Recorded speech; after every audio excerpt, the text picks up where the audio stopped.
to present this presentation on. I have a big interest in longevity and the golden years, as you've so nicely put it. So I'm Cathy Hains. I'm a registered dietitian nutritionist, and I have been working with my own practice called Lighthouse Nutrition and Wellness for 11 years now. So it's been really a great, I remember the very first client I ever had in Gig Harbor in my tiny office back then was I think she was around 90 years old, and she wanted a recipe. And I was thinking, thank you, God, for this very simple assignment for my very first client. I was so excited. I remember yelling it to Brad across the house that I had my first client. So long time, I probably had just a few clients a month. And now it's much, much more. And I just really enjoyed being a registered dietitian all this time. And the more I go on, the more I realize that how important the older years are, and how much, you've been working and giving so much to other people all these years. And so many of my clients say, I don't have time for myself. And so what better way to just take care of yourself throughout years, and then have the best years, not sick and debilitated, but as healthy as you can in those older years, which I know I'm approaching. I'm not in it yet, but I worked at HCR Manor Care for 3 years as a dietitian, one of the dietitians there. And I just see all the time the difference between the ones who are there because of a little something they have to rehab from, but they're really healthy. A lot of them are taking multivitamins and very active and eating healthfully, and not usually not very heavy either is usually a good thing to do. And the other ones are not doing so well, and it's very sad. And I'm thinking to myself, gosh, I don't want to, there's a lot of dementia, Alzheimer's. It's frankly, it was kind of a little bit depressing working there, to tell you the truth, because those kind of stories. But anyway, on a positive note, I wanted to share something with you that is quite the opposite, and I'm hoping that this will go over well. So let's see how this goes here. Okay, so there we go. Can you see this? Mm-hmm. Does anybody know Julia Hawkins? Does that sound familiar? Is she 105? Yes. Yeah, I've heard. Oh, by the way, I have a very interactive class. If anyone wants to chime in, that's how I do my classes. I'll try to answer your question best I can. If not, I can always, get contact information and get that to you later. I'm always trying to keep up with the latest in the areas that I work with. So anyway, let's see if this works. Everybody can hear it? Mm-hmm. Okay.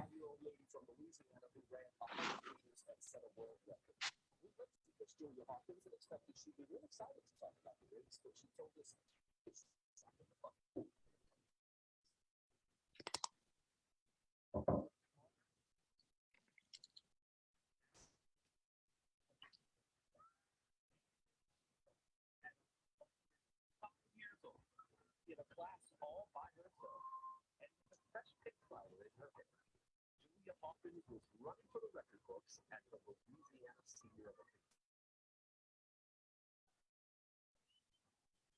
She was running 100 meters, a little bit to the football field, and in that lane, but not able to see. Miss Hawkins stays in their shape closely by John, a mile or two a day. Her Baton Rouge home, and she and her husband lived together back in May. And that's where we first met her. Julia, hello, nice to meet you. I'm David. We've been waiting a long time. Have you ever wanted to be a work?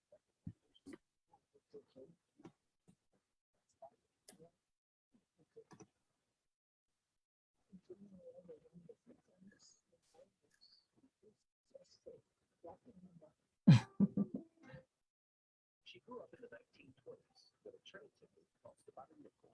What was the state of the world?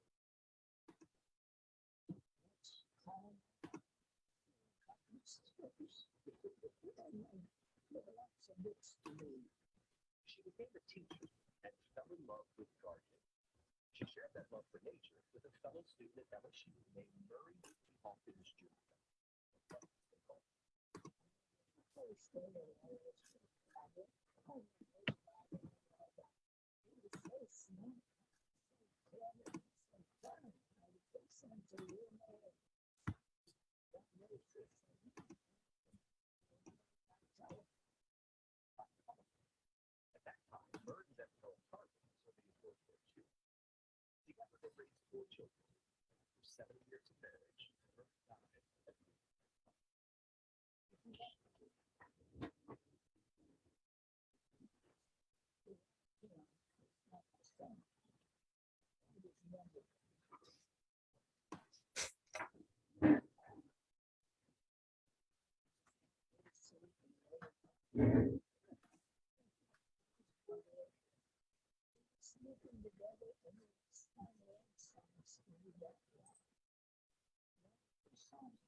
She finished in just under 1 minute and 3 seconds, setting a world record as the oldest American to run 100 meters.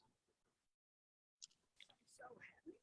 Now you know every winner deserves a costumes, and this one set her on losers. Okay, one glass of pace. Want to do it again? No. How about at 106? Do it again?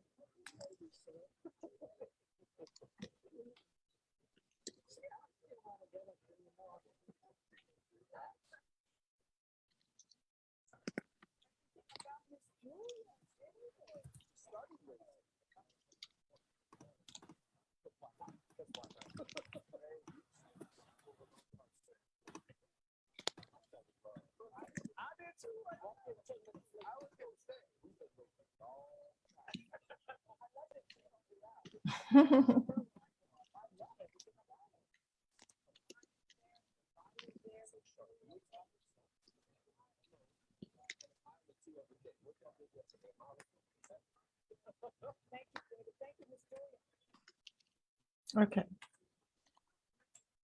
Don't mean to show you that. Hold on a second. Okay.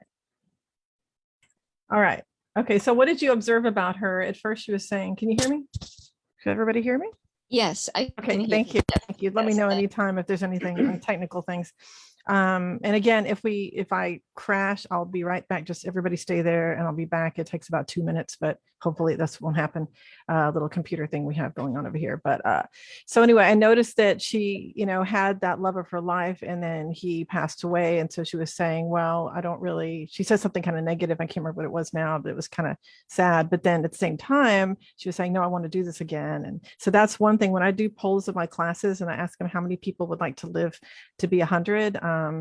A lot of people don't always say they want that. And a lot of times most of the class doesn't. And then I say, okay, let me rephrase the question. How about if you're doing well, you actually can remember everyone's names and you're healthy and you can get around and you don't have a lot of debilitating conditions. And then more hands definitely come up at that point. And so it's always sad at first to say most people not wanting to raise their hands. I've had classes where nobody raise their hand. So how about this class? Who here wants to live 100 like this lady or more?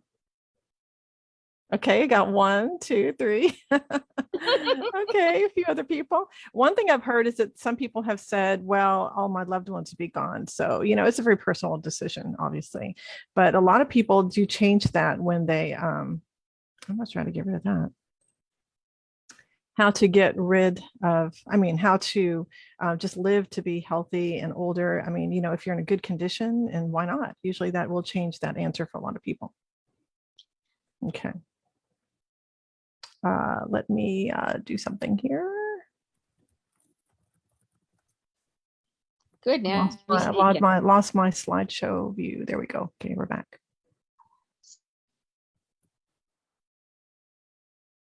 Okay, so on that note, you hit the next button and then it doesn't go.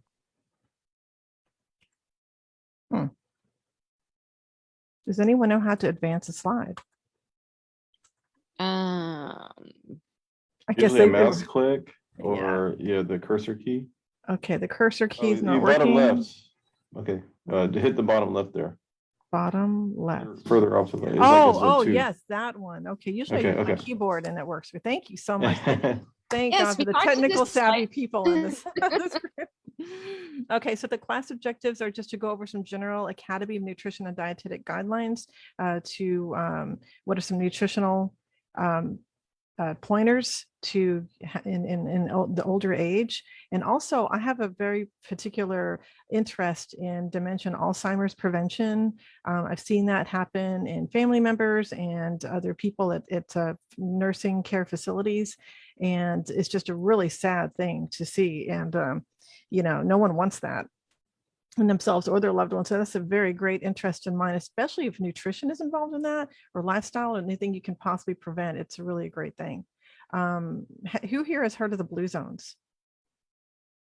Oh, several I people, have. a few people. Okay. So blue zones, we'll touch on that. Adding nutrient density, exercise tips, and some other things. So let's get going on this. Okay. So protein is something that's really super important for the older population. There is sarcopenia that happens and muscle wasting that happens for many, many different reasons. A decrease in growth factor, IGF, and also just more sedentary activity sometimes, a lifestyle, just loss of muscle mass can happen. So usually it's 0.8 grams per kilogram of body weight for the average person who's not really having a lot of activity like athletes and things like that. But in this population, they're thinking at least 1 to 1.2 grams per kilogram of body weight, which equates to roughly about half your body weight.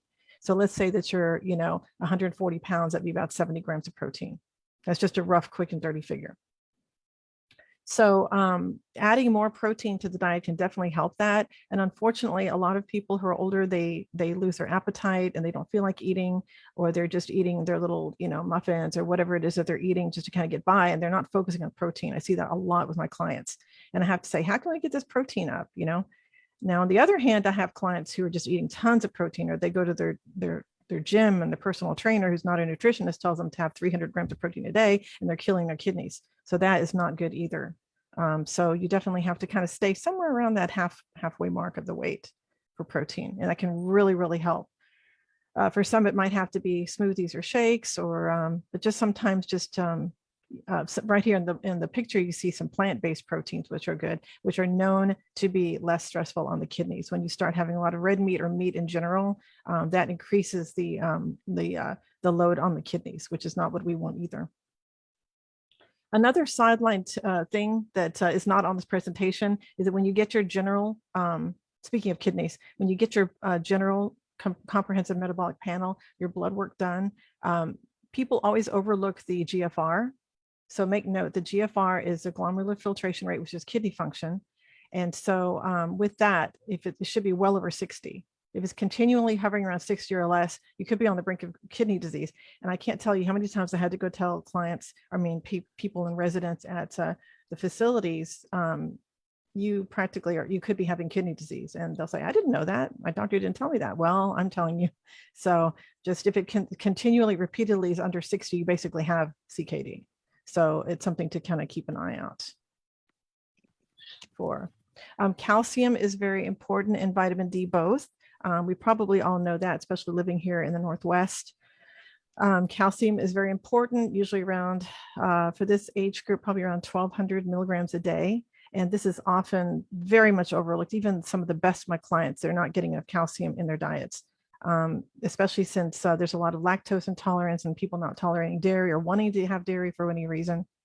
So that's very important. And some of the best sources there, dairy products are very convenient for that, but there's also dark green leafy vegetables, and collard greens are ranked one of the highest at the store, just the typical dark greens. A lot of people say, well, I eat spinach, but spinach is high oxalate vegetable. And so that blocks the calcium absorption. So spinach is great for iron and other things, but not for calcium. So collard greens, let's see what else, bok choy, kale, and some of the seeds. I don't have a picture of it here, but chia pudding is a really, really great way to get some calcium in, because usually you have the chia seeds and then you have milk put in it. So you have like in one little, pudding cup of chia pudding, it could be up to like 400 milligrams or so, maybe 300 or so. So very, very nice source of calcium, and fun thing to eat as well. So vitamin D helps the calcium to get where it needs to go. The vitamin D is from the sun. and there are a few foods with it, like dairy products, but in mushrooms, but not a lot in foods at all. So vitamin D is usually from the sun, and usually in the Northwest, that's from, you can just say nil, nothing until May to October, that little window. And then it's, you know, when it's on your skin and feels warm and you're out in the sun, probably midday. And then you have to battle skin cancer risk. So, you know, usually a supplement is kind of the way to go, or fortified foods in the Northwest here. Some people snowbird to other places. That's also an excellent thing you could do. But vitamin D is stored in the liver, and so it starts running out around that time right now. So it's very important. So there's a window of about 1,000 to 4,000 milligrams a day, or IUs, not milligrams. And so if it's over 4,000, it's kind of beyond, it's above the upper tolerable limit, unless a doctor has prescribed that to you. So the calcium and the vitamin D work together for bone health and muscle health and many other things in the body. And so another thing is, if you're taking vitamin D, make note that's not on here also is that K2 is a good in combination with vitamin D, vitamin K2. And so the K2 is a rare vitamin that is mostly found in fermented foods. And so the vitamin K2 helps to prevent the calcification of tissues that vitamin D can exacerbate and make worse. So that can, too much calcium absorption can cause calcification of tissues, which is also something we don't want. So the vitamin D just, the K2 helps make the calcium go to where it needs to go properly in the vitamin D in the body as well. So that all helps together. Magnesium, as you probably have heard, is a very good mineral. That is a very important thing. As you can see, a cofactor in more than 300 enzyme systems in the body. So it's a little graphic on the right. You can see all the things it can do. So it's used in so many different things. And it's one of the minerals that can decrease in absorption as we get older. And it's found in beans and nuts and seeds and fruits and vegetables, and a lot of things that, you know, busy people and busy seniors just may not always get enough of. So it's very important to get enough of those in there. As you can see here, protein synthesis, which means protein creation, muscle and nerve function, blood glucose control, blood pressure and regulation, and many different things. A sideline note is when it comes to malabsorption, well, I'll save that to the B12 coming up soon. We're going to talk about B12 in a minute. Okay, so lack of magnesium can do, just here again, some things that can be caused from lack of magnesium. Just a lot of things. Asthenia, meaning kind of similar to fatigue, sleep disorders. That's why people take magnesium to help them go to sleep. Cognitive disorders, all kinds of different things here. Many different common conditions, as you see down below. And free radicals helps to combat that as well. So vitamin B12. This is very interesting because vitamin B12 is needed for very important functions, including to form red blood cells and DNA. And so a lot of people, okay, as most of us know, B12 is found in mostly animal products, and not really. That's why vegans have to literally take it every day, or just on a regular basis, and get tested preferably often. And so B12 can be decreased because the stomach acid is also decreased as we get older. Just naturally, that just happens. And so the acid is needed to utilize the B12. So I've heard other dietitians say, and I agree, that even those who are eating meat, and they're not even vegans at all, could literally, they tend to have more B12 deficiencies than even vegans sometimes, because it's all just down to that stomach acid. And if you're on Nexium or anything that would modify the stomach acid, you're in very elevated risk of a B12 deficiency even more. So that is very important. And a decrease in vitamin B12 or a deficiency can mimic other conditions. Some people might even think they have multiple sclerosis and they just have a B12 deficiency. So things like this are very important to keep an eye on. Sorry, I didn't know I was showing just the top of my head. Anyway, so some things around that are you can always take a supplement. It stores in the liver as well. It takes a long time if someone was a vegan and then, switch, a meat eater, and then they turn vegan, it would take a while to get a deficiency because it is stored in your body and you need very little every day, just micrograms a day. But just in general, it is important to keep an eye on this vitamin because, again, for different reasons, whatever is affecting your stomach could decrease absorption of B12. So fortified cereals could be one way to go. many different foods have B12, so just keeping an eye on the intake overall. And so the symptoms would include nervous issue problems, poor concentration, low energy, also pins and needle effects in the fingers and other peripheral parts of the body. Could be some of the clues of the B12 deficiency. And again, emphasizing the vegans. I've seen vegans do this, and some of them sometimes, and find out later that they're not taking the B12, and that's really bad. So really, really very serious. So fiber is very important. Who knows about the gut biome? That is not really explored very much in this presentation, but the gut biome are the trillions of bacteria in our digestive tracts. And it's extremely important because they have called it now its own organ. They've labeled it that with a second brain, literally, to connect to our main brain. And so there's many different effects going both ways of involving that. And fiber, the reason I'm mentioning that is because fiber can help feed the gut biome, is very helpful for that. And so as you see in the last paragraph here.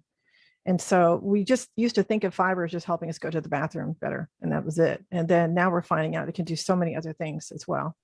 A lot of our immune system is in the gut. So if the gut biome is happy, we're probably going to be not far away from being happy, if not happy. So this can mean all kinds of things: fruits and vegetables, whole grains.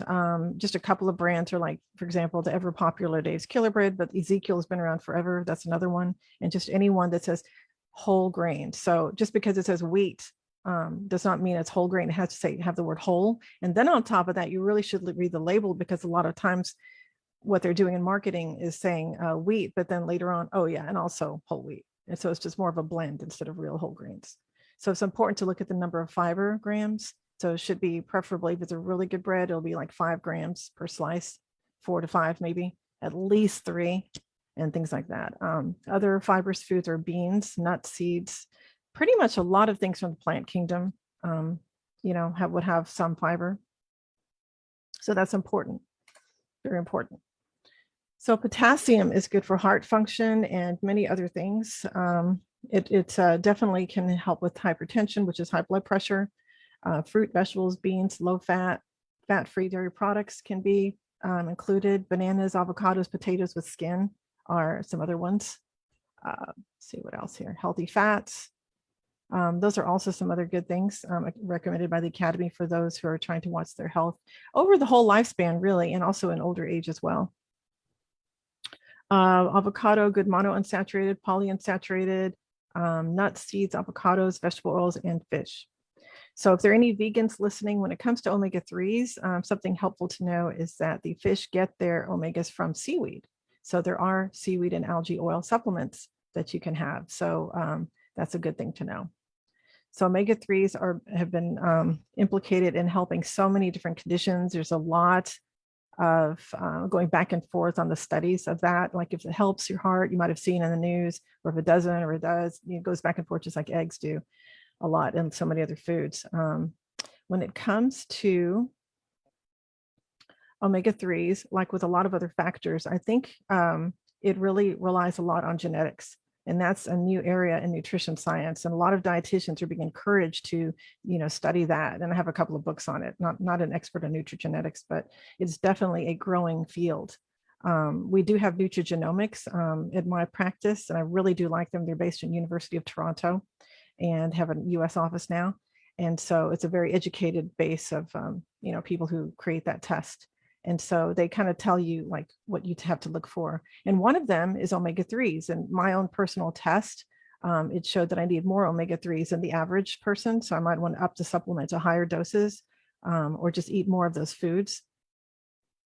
And caffeine, all these different factors, a lot of it is genetically based, whether or not, that's why the studies are all over the place, in my opinion, professional opinion, because some people have genetically the tendency to be able to, for example, handle a whole pot of coffee, while other people, they just have one little cup and they're just all over the place. And so things like that. So, but overall, omega-3s are very helpful for a lot of people. How much depends, I think, on just each person individually, like I was saying. So that's very, very important to know. Now, a new thing that just came about omega-3 supplements is that there is some possibility of increased risk of AFib. So again, sometimes the recommendations now are going back to just try to get it from food, not supplements. And if so, just make note, try not to go over 1,000 milligrams of your supplement for right now, because there's like a 40% increased risk of AFib now with higher doses of omega-3, and that just came out recently. So again, it could be a matter of some people being able to tolerate it more than others. Again, I think from a genetic. So this also just came out, and I was able to throw it into this presentation, but they found that those on multivitamins, there could be a slowing of cognitive aging. So that could be good. Maybe it's that you're just catching all the bases. If you're missing something, you're able to get something through the vitamin. So some people say it's just expensive pee. You've heard that joke, but I still think there's something to it. When I worked at different places, I'd see that, some of the really well-kept seniors, they were on a multivitamin, different basic supplements. And so I tend to think overall that it's probably helping more than not. So who has heard of the mind diet? So who doesn't want to keep their mind intact in older age, right? So if you haven't heard of it, it is basically a merge of the Mediterranean diet and the DASH diet. So DASH is the hypertension, high blood pressure diet. And basically it's about fruits and vegetables, healthy grains, and lower salt is the main thing with the DASH diet. And the Mediterranean diet, you probably heard about that too. So this is a merge of the two. So basically what they found there on this mind diet is that this was a study that showed how you could decrease the risk of dementia and cognitive decline in the older population.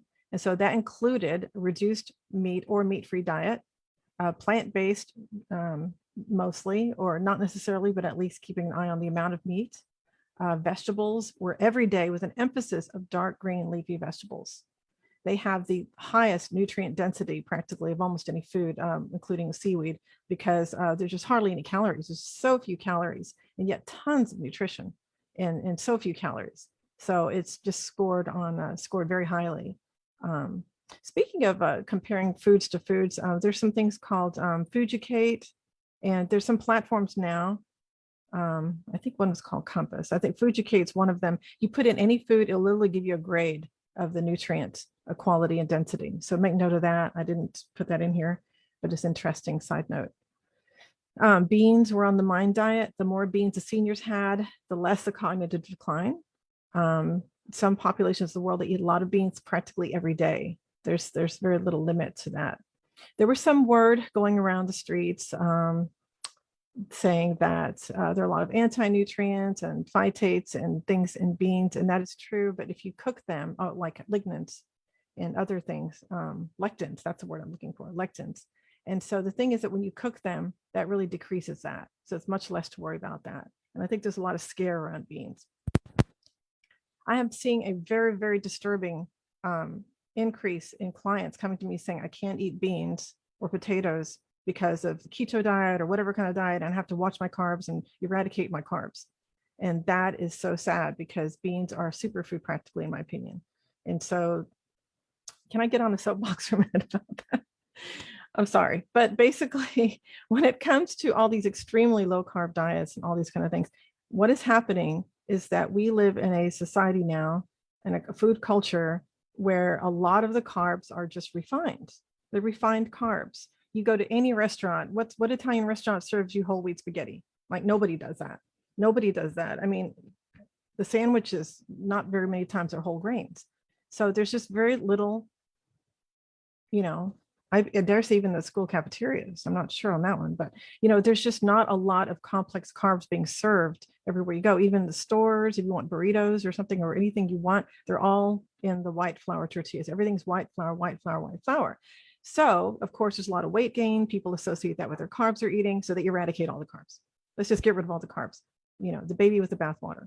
And so that is really not good because there, a study that came out that's not in here is that they found that for the most part, diets around the world, it was a huge study, that were falling around 50% carbs. It could be a little bit less, a little bit more, like if you're trying to lose weight, maybe 45%, or if you're not trying to lose weight, maybe 55, even 60% carbs were the healthiest for mortality, for, living a long time.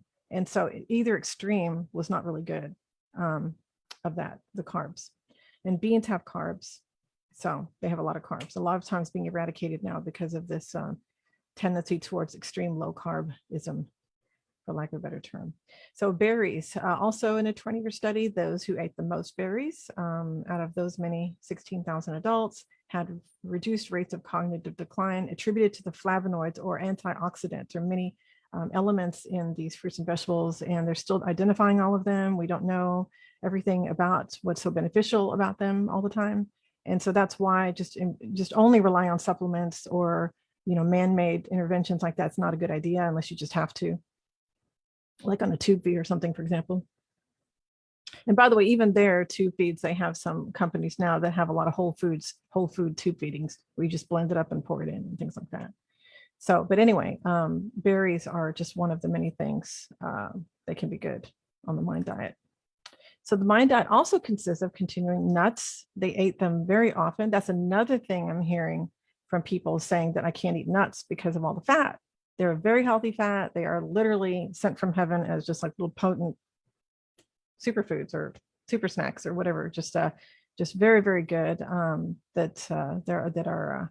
And also they've had studies that if you really increase your nuts, maybe in lieu of some other things that weren't as healthy, the people were not really gaining a lot of weight. So that's not really even scientifically founded.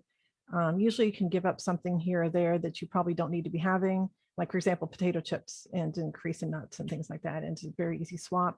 And they are just very, very, very healthy. You could make a whole presentation on nuts alone. Fish can be in the diet, maybe once a week at least, showed benefit in this study. And then light red wine, controversial. This is very controversial about this. We're going to talk about the blue zones. So a little bit about that ahead of time is that they found that in Italy, they were consuming high polyphenol wines, which is the certain kind of wines they have over there are a lot more high polyphenol content than what's normally found here. I'm not a wine expert, but so just certain kinds of wine can be more beneficial than others. And it's all over the board with that. See, most agencies such as the Academy of Nutrition and Dietetics say that 1 glass or serving for women are okay per day and 2 for men, except if you're trying to lose weight or have liver issues or some other confounding issue. But the Academy of Institute for Cancer Research was saying no alcohol at all at any time. So it's probably a case-by-case basis on what kind of alcohol and taking it to many different factors. So to the blue zones, these are the 5 areas of the world that Dan Buettner, a famous researcher, has found have the longest lived populations in the world. And so I find this extremely fascinating because these are centenarians who are well, like 100 or well over, who are cognitively intact for the most part, you know, remember all their family members' names and friends. They can get around and they're not just laden with illness. So like just debilitated, totally. They're just out and about. And so these are the 5 places. And sadly enough, only 1 in the United States. And this is interesting because in Loma Linda, this is a population of Seventh-day Adventists. And so this is a denomination of Christianity that basically eschews meat, dairy. They're pretty much all vegetarian. They're not necessarily vegans, but they're vegetarian. They also don't have caffeine and alcohol. And they have a generally healthy lifestyle overall. All of the rest do eat meat, but it is not the center focus as it is in the rest of the United States. And they've seen in Loma Linda that as soon as you go, it's kind of weird because as soon as you go outside the walls of Loma Linda, you have strokes and heart attacks and whatnot. But as soon as you go back in, you don't. So it's just very clear, defining difference there. So that's very interesting. They're one of the blue zones, and all the rest are elsewhere. In Costa Rica, they eat a lot of beans and rice dishes. Beans are practically almost every day, from what I understand. Italy is a very small pocket of Italy. So they might be having a lot of pasta and other things in other places, but in this particular part, not so much. They have a lot of fruits and vegetables and different other things they're having. And again, not much focus on meat as a centerpiece in these other places. This part of Greece, this part of Japan, fish probably, and rice and other types of seaweed and things like that are probably being consumed. And Dan Buettner, he has cookbooks out and all kinds of resources and books and things about that. He's traveled extensively to all of these places and interviewed the people and gotten really his feet dirty and just, going to these places to see what their lifestyles are like. So that's the same thing, just stating it again. So this is this chart is kind of cool because it shows the commonalities So they're eating nuts, beans, over here, a lot of soy. Oh, by the way, soy has gotten a very bad rap. I think it's just one of the most saddest things because I keep hearing people say, well, I'll get man boobs, or what does it do to men? And I hear this all the time, even from vegetarian clients who are concerned. And it's just one of the biggest myth propagations that I've ever seen in the food industry. It's just really crazy. Soy overall is very healthy. And they've shown that for a long time, for centuries now, actually, in Asia especially. And soy is just very healthy, has practically zero fat. It's a complete protein, just like eggs are considered that way, and many meats. And so soy is very healthy. Now, the thing is, there's some exceptions to that. Like there are a lot of soy fillers, soy isolates, and all kinds of processed foods with soy. And so there's some question to that, yes, like what all that brings. But if you have like the fermented, like tempeh and soybeans and tofu and even some minimal of some of the other more processed ones, it's a very good source of protein. And just as you can see, very much consumed here as part of the blue zones in some parts of the world. And so hormonally, quick note is that when it comes to soy, because they hear of the phytoestrogens, they think, oh, that's estrogen. And so therefore I should consume that. But phytoestrogen is a plant form of it that doesn't affect us the same way. In fact, if anything, it's very good for reducing cholesterol and many, many other factors that it can, benefits that it has. So you probably had a chance to read this or not, but it says very strong emphasis on family and less stressful environment. So it's not quite the same kind of, I guess, rat race. I'm not sure what other term to use, but just high stress environment that we have, like over here, no time urgency. In general, family and community is more emphasis than, just getting promotions at work, for example, and things like that. So no smoking, obviously, plant heavy diet. So whether that means no meat at all or just focusing a lot on the plant part of the diet. Lots of activity and walking. Think of the villages in Italy where you're getting around, not by car, but by walking. Social engagement. I have not personally been to most of these blue zones, but it's on my bucket list, especially Italy. I'd like to go check that out and see how they live. It's going to be very fascinating. Social engagement, legumes, yeah, and a lot of good stuff here.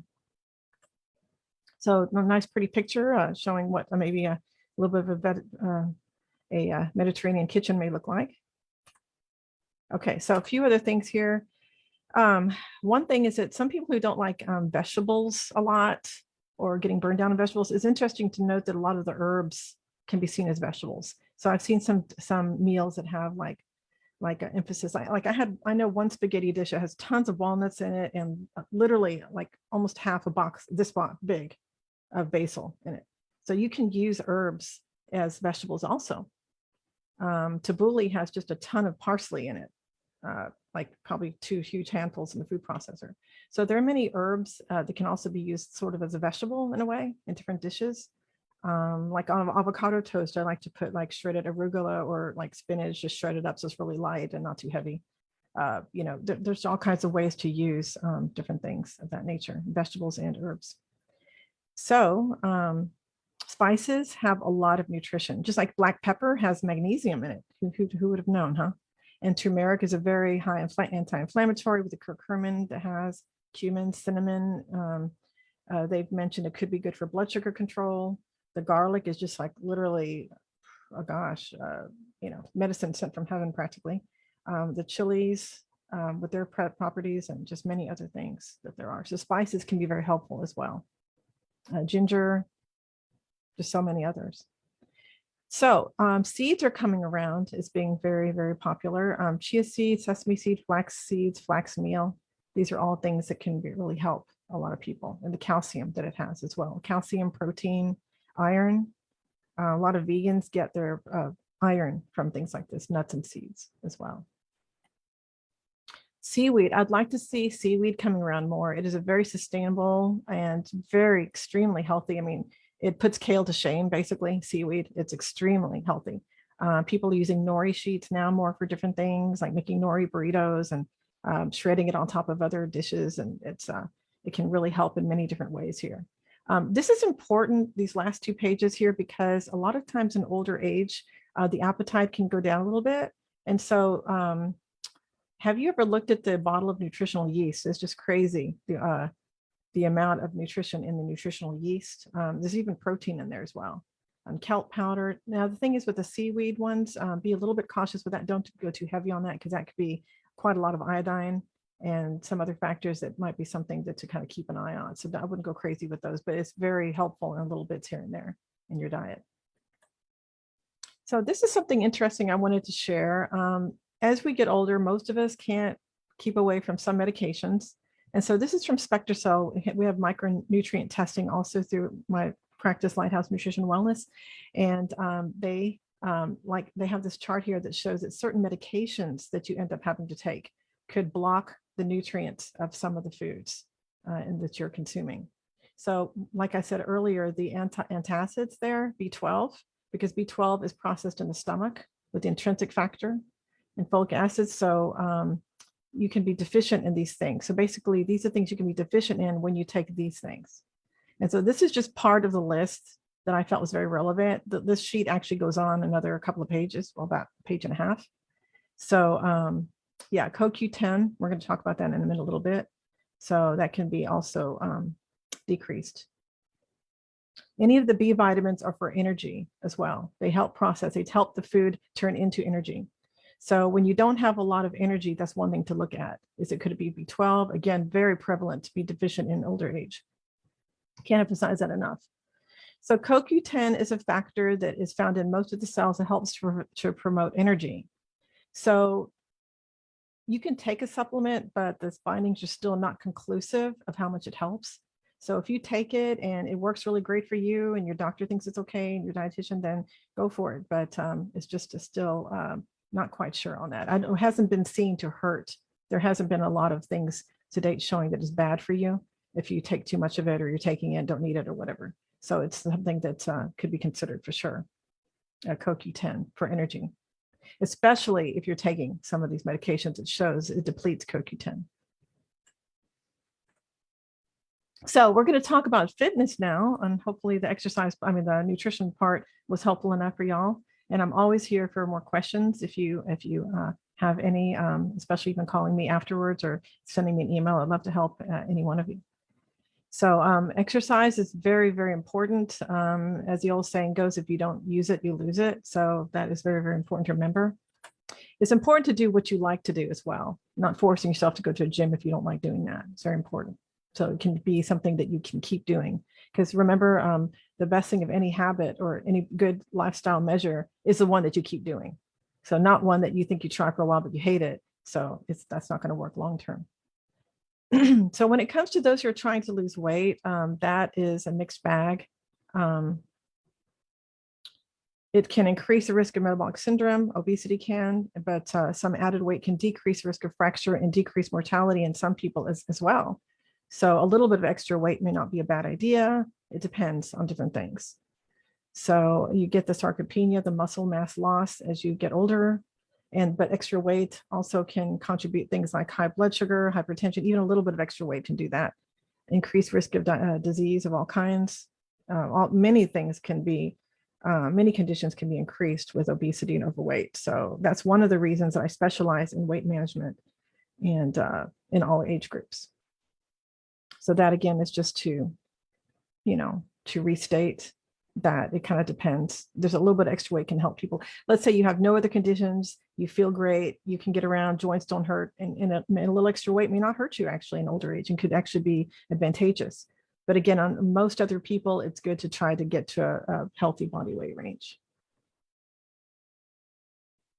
So the basics of exercise, I just recently got my personal trainer certification. I'm not really ready to get out there and use it totally 100% yet, but the bottom line thing that was driven home in what I've learned so far is that you have to always start with stability exercises. It starts with stability, it goes in order, stability, strength, and then power. So stability means just things like marching in place or, things that get you moving, your heart rate going without not much risk of falling, basically, in those kind of activities. Then you move forward to flexibility and then strength and power. So stability, strength, and power. Flexibility is included in stability. So strength is just more of your endurance and power. Think of power is not so much needed in older age unless that's what you really want. But power is like, think of that karate, the block that you're trying to chop in half, that's power, or hitting the punching bag and things like that. So that's a third stage. And that's only if you more power to if you want to have that. But the first two are very helpful for just overall health and longevity already, the stability and strength exercises. So again, as long as it's fun, enjoyable, safe, you probably need to get clearance. There are certain activities that you really don't want to do if you have certain conditions. So for just one example is if you have high blood pressure, it's best not to be lifting weights lying down. It's better to be sitting or standing to be doing that kind of activity. So that's why it's good to get with a personal trainer who's worked with older adults if you're trying to get better involved in these things, just to make sure that you're doing the right things with your whatever condition that you might have. So here's some more examples. Stability would include those things: stretching, squats, overhead squats, forearm plank, marching, things that help you to just be stable and give you a good workout without a risk of falling that much, and things like that. And then cardio examples include those, and then fighting muscle loss, resistance training, and eating enough protein. So how are we doing on time? We're doing okay.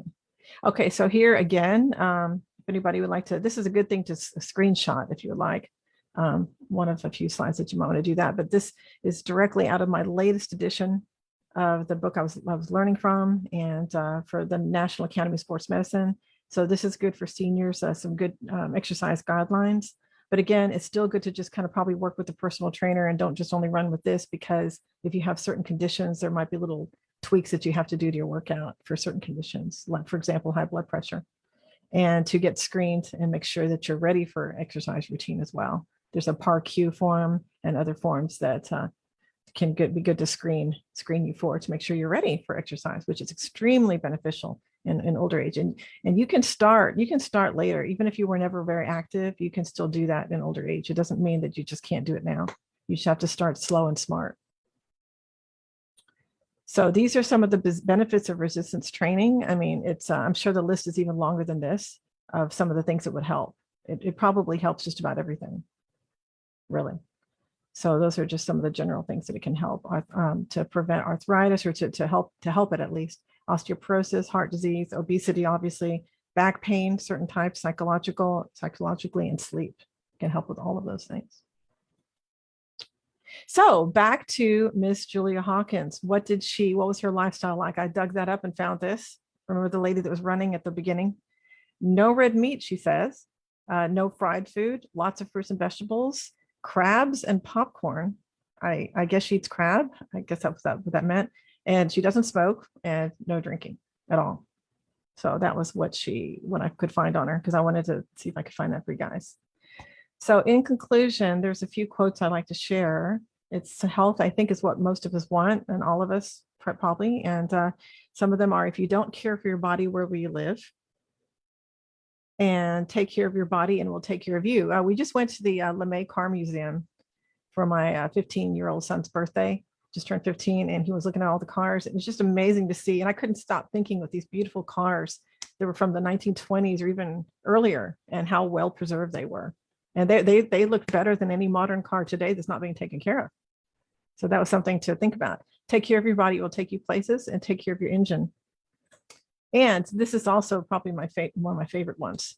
Of all the self-fulfilling prophecies in our culture that are not helpful, the assumption that aging means decline and poor health is probably the deadliest.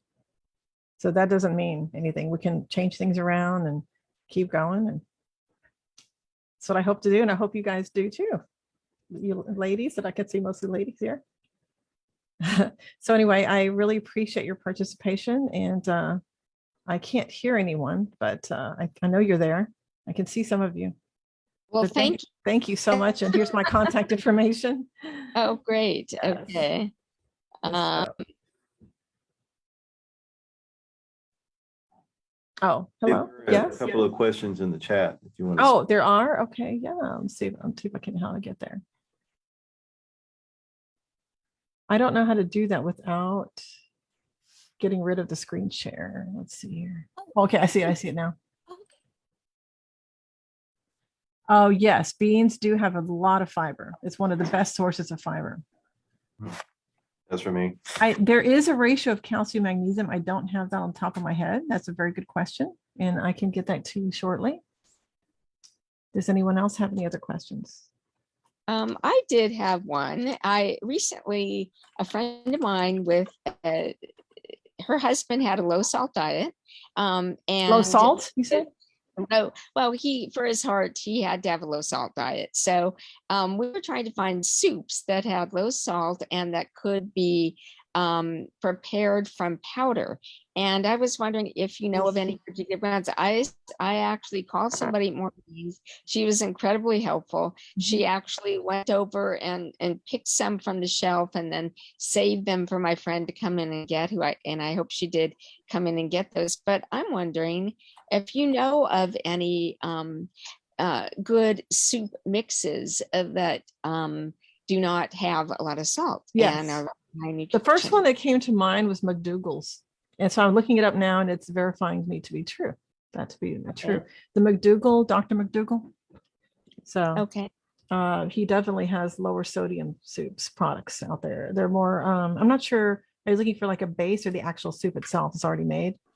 Well, something like a bit, something like instead of soups when they're already made, they're wonderful. But if you were consuming a lot of them, it could get rather expensive to be consuming a very good quality soup that's already made several times a day. So that's why I was thinking of a powder mix that could be reconstituted. Okay. Well, McDougall's, I'm looking at it right now, and it definitely has foods in it, like the vegetables, or I think you have to hydrate it, but it's very reasonably priced. I'm seeing here online, if that's an issue at all. I know that there are different ones. I know Medifast has some soups that the Octavia line of foods that's usually geared towards weight management, though, but they all have 10 grams of protein, and overall they have a healthier. I know when people think of that line of product, they think it's probably not very healthy, but Octavia is a little bit more healthier line of that.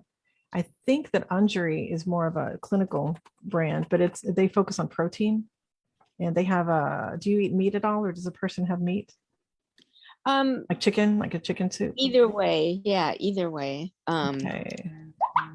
So Unjury, I would be shocked if they were they had a lot of sodium in theirs. So those are some of the things that I'm coming up with so far.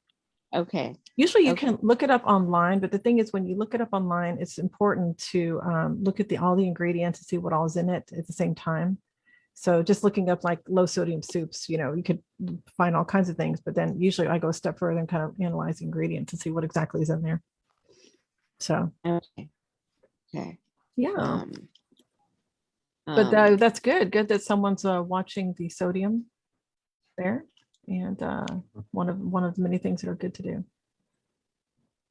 Yes. Are there any other questions out there? I think there was another one in the chat. Oh, really? Okay, let's see here. There's some thank yous and thank you. Thank you back. And yeah.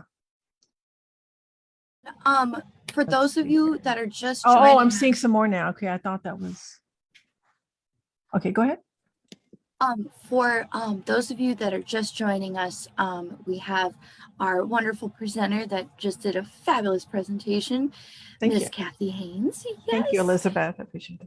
Very welcome. And then also we have some special guests, Karen and Heather, and they are a part of a group that is starting a nonprofit, which is all about empowering seniors, and they are called Earthy and Wise.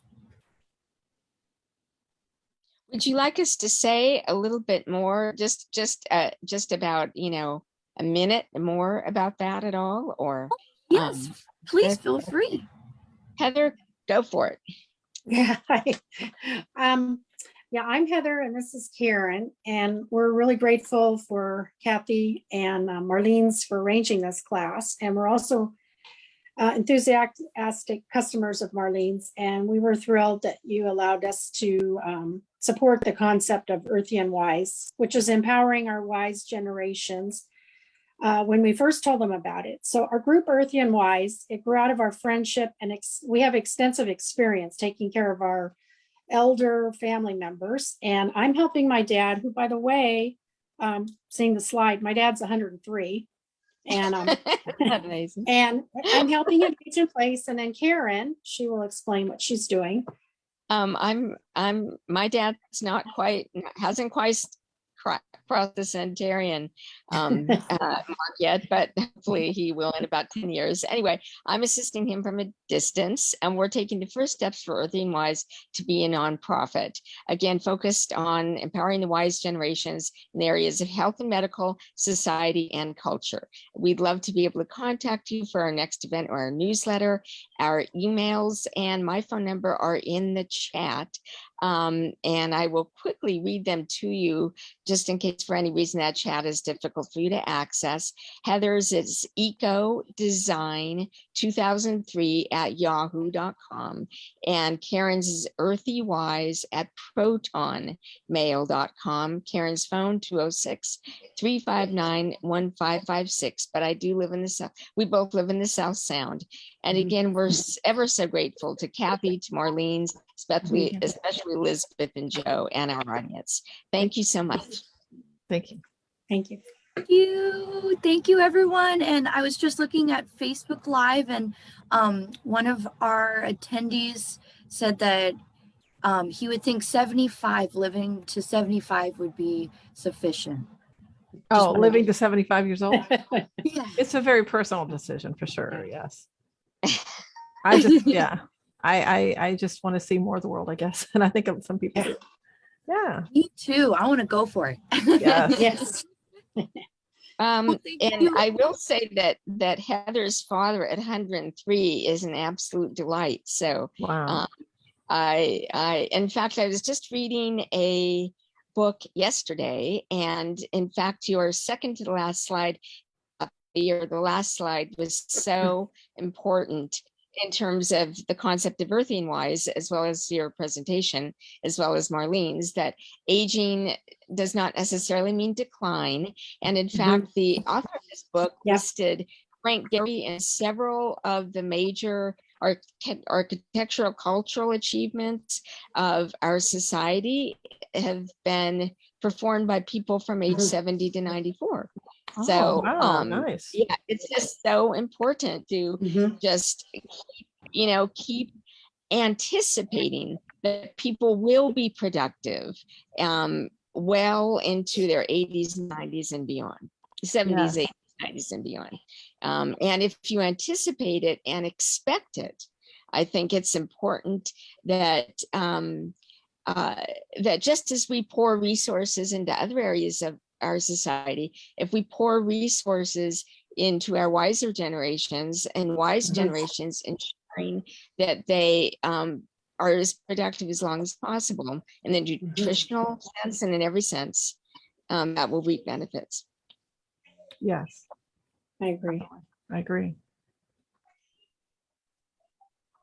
Oh, I did want to say Elizabeth. one quick Thank you. thing. Thank you, Laura. Kathy, Yeah. we lived in Japan. We actually lived in Okinawa. Oh, And wow. I just wanted to mention, I don't know if you knew, the oldest, the elders in the world, I think most of them are in Okinawa. There's a particular island there. So because we lived in Japan, because my father was an educator there, the diet there, we've incorporated that into our lifestyle. And I'm glad to see people Can are you share that using with some of us? Can you those. can you share some of those with us, please? Real Pardon me? quick, if we have time, can you share really quick what that was? Well, just like you were mentioning seaweed, but also like my dad, he loves soy sauce. And so for his diet, I put a little bit of low sodium soy sauce on some of his food. So I think part of, some of the things you were mentioning in your dietary slides, some of that we've incorporated. And I think that's helped him. And even though he has some health challenges, I'd heard about that 105-year-old woman. So I'm trying to give my dad some. Yes. So soy sauce and what else? You said soy sauce and what else? I missed. Yeah, the soy sauce, the seaweed. Sometimes we use seaweed. Okay. And yeah, there's yeah, some of the vegetables we try not to fry, but maybe stir fry with rice and yeah, I think a lot of the things you said, I see that in some of those cultures that you showed up on there. And I had heard about Seventh-day Adventists are Yes. their diets are really good, so that makes a difference too. So yeah, I think it's very Yeah. important. Like you said, I think that's you have some really good information for seniors, for our Thank you. elders. Yes. The gut And- biome is like think of it like as a garden, all the bacteria in the intestinal area and all that. That's there are trillions of bacterial cells down there, and they're finally figuring out what they do. And it's very impactful on health. So fermented foods, yeah, they don't just make the bathroom smell bad. No, they basically do all kinds of things. And so, fermented foods are very good. I mean, I myself, I'm not into the taste of fermented foods, but I'm trying to find ways to integrate that, like kimchi and different things, or, Yes. a yogurt and what was the other one? Kombucha. Like kombucha is kind of fun to Yes. drink, whatever way you can, Oh, tempeh, I made a really good Tempeh is tempeh good. burger. Because I don't normally like tempeh, but in a good tempeh burger, then it's better, Yes. So just finding different Is ways there- to. to incorporate one question I had is a very a pedestrian question, but Mhm. my father has esophageal issues, Okay. and I'm sure a lot of older people do. Are there good multivitamins that are powders that are easily swallowed? Yes. Yes, there are. Yeah, and liquids too, but I'm not sure how Okay. you can tolerate that. But yeah, there are. So I do have like a full script account, and I do provide this kind of. I don't know if Marlene's, Elizabeth, if you know if they have any, but I definitely do. I have some through my practice. Oh, that's I have heard great. of them. Yeah, and I'm wondering also, what is the characteristic of seniors most likely to want nutritional advice? To want what?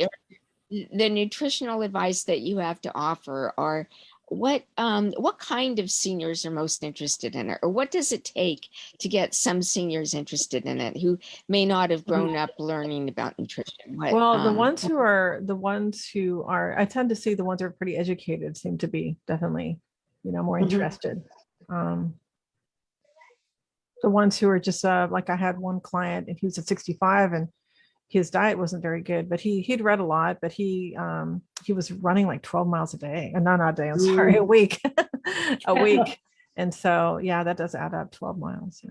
So, I don't know. They just seem to be more, they seem to be pretty educated overall. They're just trying to do better, and they know what can happen if they don't, and they have a passion for life. Yes. Yes, I remember one older client, definitely up there, I think in his 80s, whose diet was just, oh my gosh, impeccably good. It's like, wow. And he was a pretty educated gentleman. So yeah, it's hard to figure that. That's a good question. I'll be looking on the lookout for that for sure, to see what kind of common denominators there are. And I did want to just share one experience. It doesn't have too much to do with nutrition, but when my father came to visit me, we went to local university. We went to a business school presentation because my father's part Norwegian, and there was a guy from Norway presenting. Anyway, at the end of the class, my father was the oldest guy there, of course, and because we were just sitting in, public was invited. And the chairman of the department, who was an Asian gentleman, this is why it's so important to look at other cultures, to look at diversity and inclusion. This Asian gentleman came over to my dad and treated him like a rock star just because I could not figure out any other reason besides the fact that he was the oldest gentleman in the room. And we took photos with the speaker and all of that. So I just think it's fascinating if people put the emphasis on older people, what can totally agree with that. Yes, they have so much to offer. They've been around to see things that we haven't, and I think they have so much wisdom to share. Definitely. So definitely, yeah, I think that's great that he did that. Does anyone else have any questions? I think there was something here. Let me see what it was. I don't know. I think I covered everything. Okay. I heard that there might have been something. Because this was super interesting. And especially, what did you at the very, very beginning, Mhm. that level that's supposed to be above 60 in a blood panel? What was that again that you were talking about, Kathy? That level, I won't need to have my father look Oh, for the that. GFR, glomerular Yeah. filtration rate, Right, right. GFR. It's often Yeah. overlooked. Yeah, and that's really like gold, that stuff, Thank to you. know that sort of thing, right? Yeah. Because if you don't get it from your basic doctor, if they just look through, the blood test results and the results say normal, normal, normal, nothing is high, nothing is low, they're going to say, oh, you're fine, Exactly. but Exactly. yeah, yeah. It has to be over 60. Okay, if it starts to be under 60 or under, and it's like 3 times in a row tested that way, then you probably have the kidney disease. Because things can influence it, like dehydration or different things can influence it a little bit. And so it has to be like probably 3 times consecutively over a period of time. And then I was Kathy, are you also, there? Yes. Hey, sorry, I didn't mean to butt into anybody. no. There's a question on this chat. I wasn't sure if you already addressed. It says, what is the recommended ratio of calcium and magnesium? Oh, they're different ones. Thank you. They're different ones. I was looking that up, and sometimes they say 2 to 1, and sometimes 1 to 1.7. So I don't have a definite answer on that right now. Let's see here. I'm looking at a NIH study. For PubMed. Yeah, I don't have the really good clear-cut answer at this time.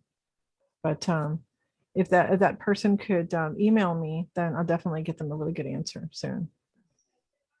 Some are saying 2 to 1 calcium to magnesium ratio, but I'm not ready to just go home with that. That's from Jean Hampton. Okay. Yeah, if she could see my email address is right here, and then I could definitely get back to her if she's listening.